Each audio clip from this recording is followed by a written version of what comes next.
Welcome to Making an Impact. I'm Katie Mills, the head of Zygo Power at Schneider Electric, and in this podcast, we meet incredible individuals from a range of industries to discuss the exciting projects they're involved with today, their career journey to date, and ultimately what impact their work is having on the world. In this episode, we're making an impact with Marc Leckie, CEO of Tottenham Hotspur Foundation, the football club's charitable body who work with local communities and significant socio-economic challenges to create, deliver and sustain positive change. Welcome, Marc, to Making an Impact. Thank you so much for joining us today. So, Marc, the Tottenham Hotspur Foundation, what is it?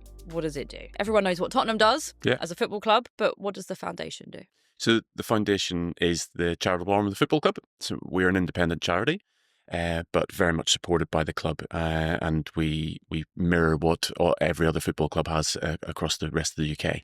Okay, and tell me a little bit about why these foundations needed. What is it that they do within the communities, for example? Well, if you think about football clubs, they've been wedded in their community for over 100 years, a lot of them. And historically, we've engaged that local community. That's where the fan base was. And, you know, through generations and movement of people out of cities and just populations coming in, your fan base has become far more geographically spread out.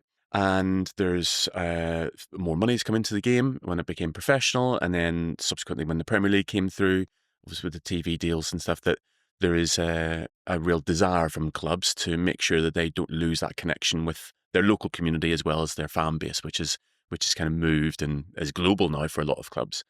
And so, if you look back, probably about 30 to 40 years ago was when the first sports foundations were set up. They're all called different names. Some of them are called trusts, some of them are called foundations, some of them are called the football club name in the community. So they've all got slightly different names, but most of them are all constituted in the same way. They're all independent charitable foundations. And that was really to give back to the local community, to make sure that there's a connection there to address some of those needs that are local, but also national, that football clubs want to play their part. And a recognition that football is, well, we all know football is the most popular sport. It connects millions and millions of people. There's an emotional connection people have with the club.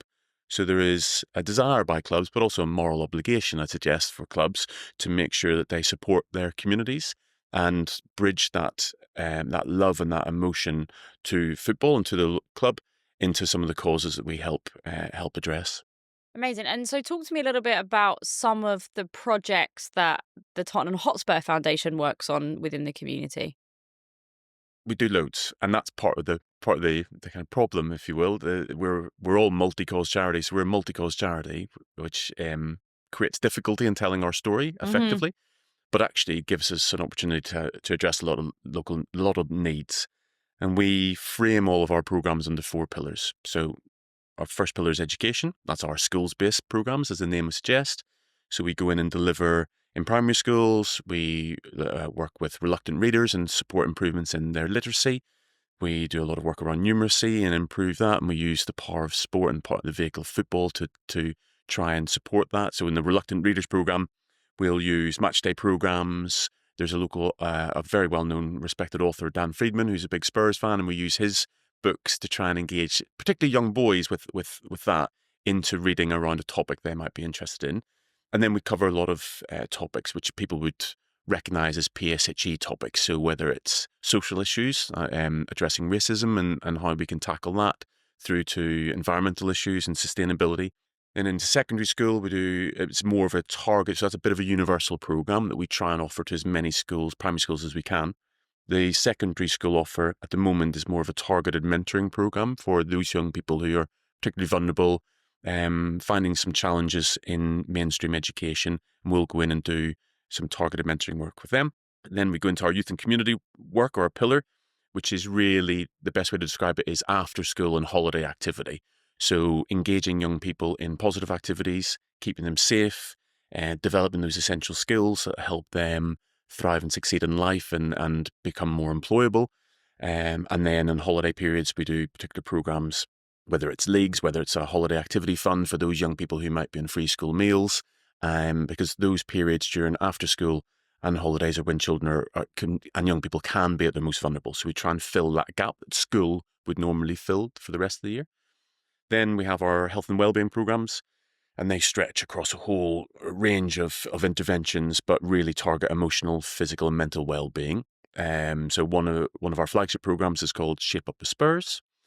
That addresses health inequalities in local communities. So we route sessions, free high-quality physical activity programs, right in the heart of the community that people can access. It's universal, but they also get referred into it from the likes of the NHS or Mind if they've been presenting with some mental health and well-being issues. So we deliver those, and we tailor those as well. So we address, any cultural sensitivities. So we'll deliver female-only sessions delivered by our female leads to make sure that other members of the community, perhaps our Muslim women, can access that provision as well. And then we've got one of our other flagship programs, which we've recently won Community Club of the Year for, which we're really proud of, which is called Move for You, which is our cancer rehab project. And that is, again, a free offer to anybody who's had a cancer diagnosis in the last 5 years to come along and have 12 sessions of physical activity and physical therapy and support tailored to their needs, but also wider, more holistic support around just advice and guidance by our really highly qualified and trained staff. And then the final bit is our employment and skills pillar. And we use this like the stadium to do these real wow moments, these tentpole moments during the year and hold jobs fairs. So the last jobs fair we had, and we've got another one planned for about a month's time. The last one, we had about 1,200 people sign up, and I think in the region of 900 people walked off with a positive job outcome. So that could be an offer of an interview, it could be an offer of some trial shifts in employment, right through to full-time apprenticeship or employment in a lot of they all have to come with the offer of some sort. It has to be credible. So that's great, and that's a lot of the club partners and a lot of local businesses come along to that. So it's not just purely the club. And then right through to we offer mentoring for young people, getting them into employment. We do an entrepreneur program. The list goes on. We do loads and loads and loads. But yeah, so a wide range of interventions. But what's great is that allows us to address local need, but also address some of those big national agendas that are really important around health and wellbeing, employment, community safety, etc. Amazing. Awesome. And I suppose we've said it before, people know Tottenham Hotspur. They know the football club, and all your fans know the football club, but maybe don't know so much about the foundation or how they could maybe get involved with the foundation, how they can do work or how they can support. How can fans or just general public support foundations like the Tottenham Hotspur Foundation? Yeah, that is the big piece we're working on at the minute is growing awareness. So I said earlier, what we're trying to do is bridge that emotional connection they have with the club into a cause that's probably quite close to their heart. And because we deliver so many different programs that meet so many different needs, I think we probably would address an issue that either is really personal to them or an issue that they feel because they've experienced it, or an issue that they really want to support with and help tackle. So to get involved, really, it's to take a real interest in our work and to sign up for our newsletter and to hear about all of our work and really take a pride in the impact. We don't affect what goes on in the grass out there, but what we want our supporters to be is incredibly proud of the impact their club has on the community 24/7, 365 outside of match day. So yeah, just taking an interest in that. But if people really wanted to get involved, then there are a huge number of volunteering opportunities and mentoring opportunities. We've got a lot of people in the club who are doing mentoring at the minute, and I keep on saying to them, don't underplay the impact your story can have, because we all take that, those of us who are British take that, I'm not that important, I don't have, I can't have anything important to say. But actually, just telling a young person that you weren't sure what you were going to do when you were doing GCSEs, or that life is not this linear path, that everything's perfect. And there's some times when you might make decisions that are wrong, and just breaking those misconceptions down is really powerful. And that might be an hour of your time once a year. And we might not know, you might walk away not knowing the impact you've had, but I can pretty much guarantee there will be somebody in that audience, or that one young person will take a snippet at least of that. And that might have a real impact on a decision they make, which then leads to all these other decisions, which is what a wonderful thing to be able to give back to somebody. Yeah.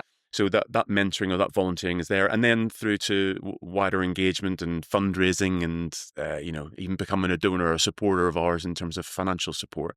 But really what I want people to do is grow that awareness so they feel a pride, they feel a deeper connection, and things will happen because people will want to get involved in. And I think, inherently most human beings want to do good and want to give back, right? Yeah. So it's in our nature to want to get involved with things like that. And especially when it's some of the causes that you've mentioned, right? Amazing causes, whether it's young people, people with illness or kind of mental health challenges, most people want to be able to support and help others. So great to hear that people can get involved in many, many different ways. So changing course a little bit, we are in the stadium today. This is the greenest stadium in the Premier League. Yeah. From a sustainability perspective. How does that green agenda kind of translate through the foundation into the community? What kind of work does the foundation do with the community around awareness of, climate change and things like that? A number of different things, and they're growing as well. At the moment, we deliver a lot of what we call social action projects, so trying to raise awareness particularly with young people. They might look at a particular topic area, a particular area around sustainability and what that means for them, whether it's around environmental, whether it's around upcycling, how we use old jerseys, what they do. And we support and guide them into developing either a campaign or a project that they then go and deliver in their community, which is great. So it really allows them to understand the complexity of a particular issue and start to unpick it in their understanding. And then they might play that back to their peers and try and support that wider education piece with other young people, because there's nothing better than they don't want to hear from me or another person of my age. If a 16-year-old's telling another 16-year-old or a 10-year-old's telling another 10-year-old, that could be far more powerful. So we help support that through our, not just purely through our schools programs, into the youth and community offer as well. And then we've got things like where the club support us, where there's a kitchen garden up at the training centre, which supplies all of the fruit and veg for the men's, women's and academy players. And the head gardener up there is really supportive of us bringing schools up so they can start to see. So it may or may not surprise people. A lot of children don't really understand how that food gets onto their plate, or may not have had the chance to have some of those, fruit and veg. And so just explaining that journey and how that affects the carbon footprint or not, because it's growing on site, and starts to unpick a lot of other things. So we use the assets that the club have to be able to kind of raise the profile of whatever topic area we're talking about, which is great. So yeah, we piggyback off the back of the fact that the club are the greenest club and have been for the last 5 years or so. Use some of the things like the kitchen garden as those experiences to raise awareness and to inspire, and then action off the back of that. So how we then deploy that into the community. Amazing. One thing that continues to come to mind as you're talking for me is collaboration. Whether that's collaboration between the foundation and the community, whether that's between local businesses and the foundation or the kind of football club itself. And it's a thread I find throughout all of my conversations with people is the importance of collaboration when it comes to making change. Yeah. Right? Not one individual or one organization can do it on their own. How do you see collaborations taking place within the community, and kind of what more, I suppose, would you like to see take place from like a collaboration perspective? It's absolutely fundamental. It's one of the key elements of our strategy. So it's pretty simple strategy in how we deploy what we do. So face-to-face delivery in what we call the Spurs heartlands, which are the boroughs that we kind of live in and where our natural communities are, from the stadium and a training centre point of view, into campaigns on topics we're passionate about. And then the third element of that is strategic partnerships. So how do we get scale? We can't do everything on our own. There's a finite resource where we are an independent charity, hugely supported by the club, but we have to raise a lot of our own funds ourselves. So we have to manage accordingly, and we can only have we get huge impact and huge benefit because of who we're associated with, the brand, the stadium, etc., etc. So that gives us a real opportunity to play a pivotal role in becoming a kind of community collaborator where we bring people together and then support other local groups who may be more effective at reaching a particular community, or who are better placed about delivering a particular project because they've got a greater level of skill or knowledge than we have, and pulling those people together to it's like a house party, isn't it? You bring somebody brings the playlist, somebody brings the drinks, somebody brings the snacks. You have a better party. If some of those bits are missing, it's not as fun. So what we try and do is bring people together that can contribute. So the sum of the parts, And we do that, and that's the journey we're on. Without speaking in too many cliches, I've been here just over 18 months, so we're really reaching out to connect with those partners that we can do better with. And one of the things which is appropriate for this conversation is using club partners as well. So Schneider are supporting us by funding us to do a STEM outreach program in primary schools, which is great. So we're touching on sustainability and how young people can explore that through STEM activities. So Yep. developing essential skills in them. The schools are really happy. We're bringing other organisations who can add extra additional value into that around the wider STEM and sustainability agenda. So all of a sudden, you've got a really attractive product that is not purely what we could deliver. It's enhanced with the quality of our delivery partner, the quality of the Schneider brand and what that can do, and what the offer is about bringing the young people into the stadium and getting to experience that learning outside the classroom. So it's fundamental because it just adds so much more to a project. Yeah. Yeah, I guess it allows you to do more, right? You absolutely. can get more reach, more spread. Those routes can expand a lot further into the Yeah, community in that way. scale is super important for us, and you can only get that if splendid isolation will take you so far. Yeah. But bringing other people along with you on the journey is only going to enhance that. No I in team, right? That's what they say. There is a mine.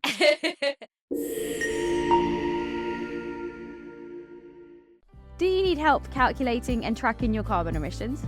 Use Zygo Activate decarbonisation software to calculate Scope 1 and Scope 2 emissions, track your progress, and reduce your carbon footprint.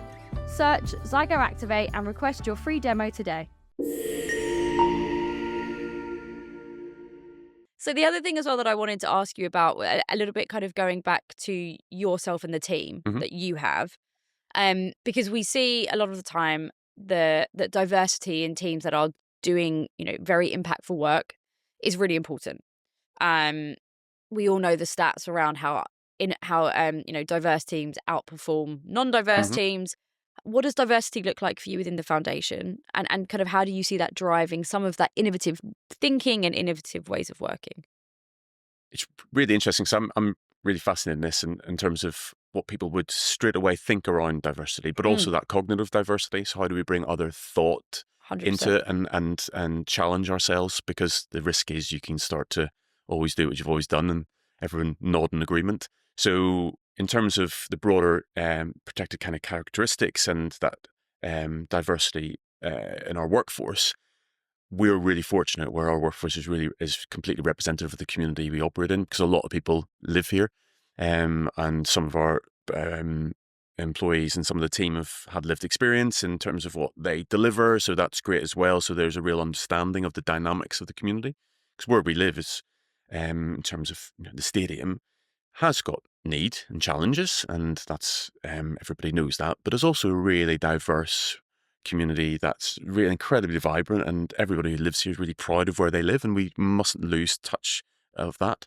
So having that reflect back in the workforce is really, really important, because then you've got more credibility, you're more authentic, and we've got a real plan for how we reach out and have our future workforce from the local population, how we recruit and how we can support and develop those young people primarily into the workforce of the future.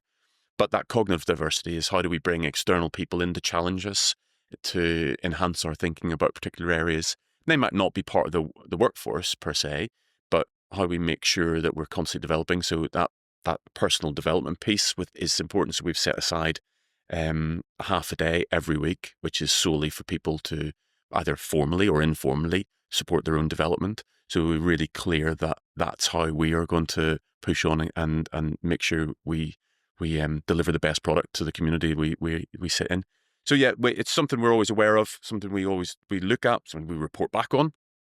But more importantly, we know that for us to have as great an impact in the community, we've got to make sure that we look, sound, reflect that back. Yeah. So and I'm really proud of, and that's not me. That's as in, I didn't develop that. That's the foundation was already like that when I got here, and will carry on to be like that when, for the next, infinitum. Amazing. And so let's come to you. Mm-hmm. I look at your career. You've been in the impact space for your entire career, right? Yeah. When you look at you were at Harlequins before, Charlton Athletic before that, Yeah. and you've always done these kind of roles and these kind of jobs. Why do you do it? What makes you? What drives you? What gives you that purpose to always be doing something for realistically for others, right? Not to sound cheesy about it, but that is what you're doing, No, right? You're carry on. trying Yeah. to always improve the world that you're in. What gives you that drive? Uh, I didn't know what it was for quite a while, and then as I reflected, as I've got a bit older, I know exactly what it was now. So, had a few adverse childhood experiences when I was growing up. Lived in a household that experienced domestic abuse. Was one of the free school meal kids with a pink ticket in a different line to everybody else. Which nothing. I wasn't bullied or anything in school. Nothing happened, but you knew you were different. Yeah. You were the others, which I didn't think was particularly great. Council estate boy, had to move around. Mum was incredible, worked loads of jobs, but I was the man of the house from, well, the last time I saw my dad was probably about 10 or 11 years old, and I'm 46 now, so he hasn't been part of my life since then. And so I was looking after my sister. So I grew up pretty quickly, and developed a suite of skills, I think, through and did okay academically, and did okay, played a lot of different sports. And I think that was what helped, definitely when I was younger, helped manage those negative emotions that I probably would have been feeling, and couldn't quite work out why everything was going on. Bit of jealousy about why other people were getting to go on holiday and I wasn't, all the usual stuff. Then fell in, there's a long, very boring conversation about how my career started, but the kind of real starting point of this career, which is pretty much my only career, was when I went to Charlton, and I ended up basically doing a project that was called Positive Futures Officer. It was a government agenda several years ago, well, more than several years ago. And funnily enough, a guy started at the same time as me. We both took the programme in quite different directions, in the broad space, but quite different directions. And mine was very much working with in estates, high crime, antisocial behaviour, a lot of kids that were in gangs or affected by gangs. A lot of organised criminal networks, county lines, drug, well, that kind of came towards the latter part, but a lot of drugs, knife crime, all of that stuff. I was probably earning about 18 grand a year or 16 grand a year, something, not a huge amount of money. And I don't mind a chat.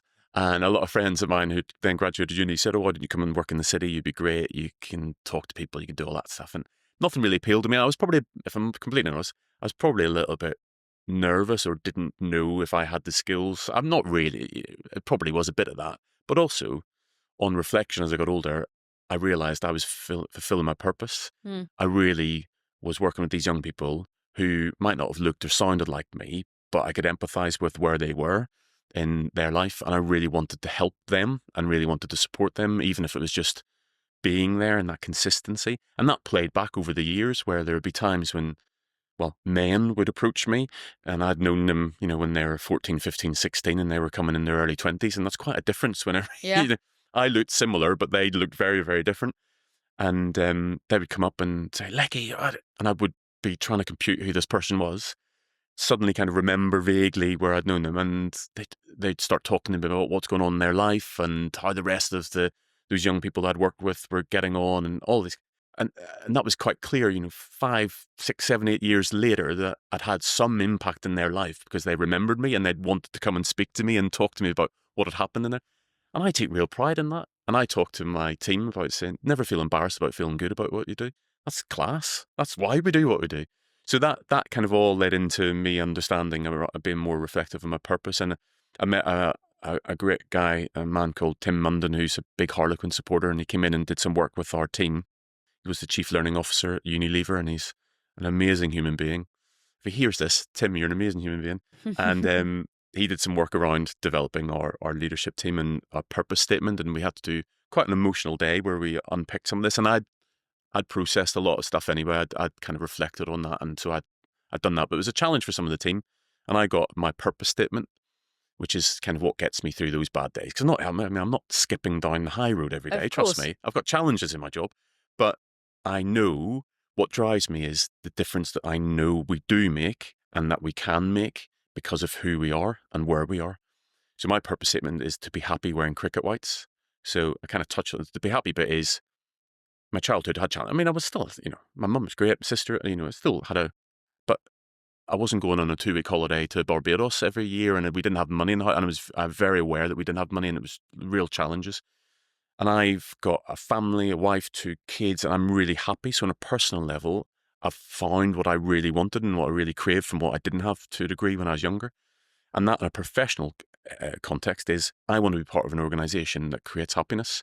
Now, that sounds really cross-legged and twee, but actually, I don't care, because if I can be part of something that in some way helps create opportunities and outcomes for people that somewhere down the line makes them happier, I'm happy. I'm good with that. Whether I know about it or not, I just know inherently that is the case. And then the wearing cricket white space, I was 11, got selected for the local kind of county or town cricket team, went down to the training in black jogging bottoms and a white kind of Primark style t-shirt, £2 t-shirt. And everyone was there in their grey Nichols cricket whites with the full gear. And I knew, which I already knew, but that we were poor. But again, no bullying, nothing went on, but I just straight away knew. And my mum obviously twigged that, and she was aware. I got selected to play in the game that following weekend, and I can visualise it now. I come from a town called Bangor originally in Northern Ireland, and the sports shop was on the corner of the high road, and I can visualise, I can see it. And we're talking, do the math, what is it, 34, 35 years ago. I can honestly picture it right now. And we went in, and she bought me the cricket white top and bottoms. And I think it was about 16 quid from memory. And that was a lot of money for my mum. I don't know where she scrimped and saved so that I could wear the cricket whites. And that stuck with me. And we explored that story with Tim, and he kind of, because he's like a wizard, he gets you, just reaches into your soul and pulls out all these secrets and all these things that you've had in your life. And so I realized then, in a professional context, that means how do we provide opportunities for people, remove as many barriers as we can for them to go on and be able to succeed and to thrive. And what I don't accept is people making excuses up. Like, I'm from there, therefore I can't. I don't accept that. I don't accept people making excuses for what they can control, because I'm from there, and I'm in one of the top jobs in my industry, and I don't mean that in a showy off way. No, of course. It's just I didn't have a network to explore. I worked hard, and I've got to where I am. Yep. I'm driven, and I want to achieve. So professionally, we want to be part of. I want to be part of an organisation that moves people along to being happier, and that we remove obstacles, remove barriers, provide opportunities. I can't think of a better job. Yep. I mean, how wonderful that. As much as it frustrates me and everything else, I couldn't imagine doing anything else. I just love it so much. You are extremely lucky, I think, to be able to, and I say this in a good way, not in a bad way, to have a job that you go to every day that is absolutely fulfilling your purpose. I think lots of people would like to have more of that in their day-to-day work. And that doesn't mean you can't change it, because you can, and you can bring more in. But I think listening to you talk and see the way that you speak about it makes me quite jealous. Don't get me wrong. We have we do a lot on the kind of climate side and sustainability side, which is super close to my heart and I'm very passionate about. But just seeing that like continuous purpose every day of why you get out of bed. I have to remind myself. I'm quite envious. Of course, we all have those moments where we have to remind ourselves of why we're getting out of bed every day. But still, I'm quite envious. But it's. I think society's changed. People are more open, more willing. It's great, and I manage all of that accordingly. I need to exercise to let keep my mental. I need to do all that stuff to just let things go.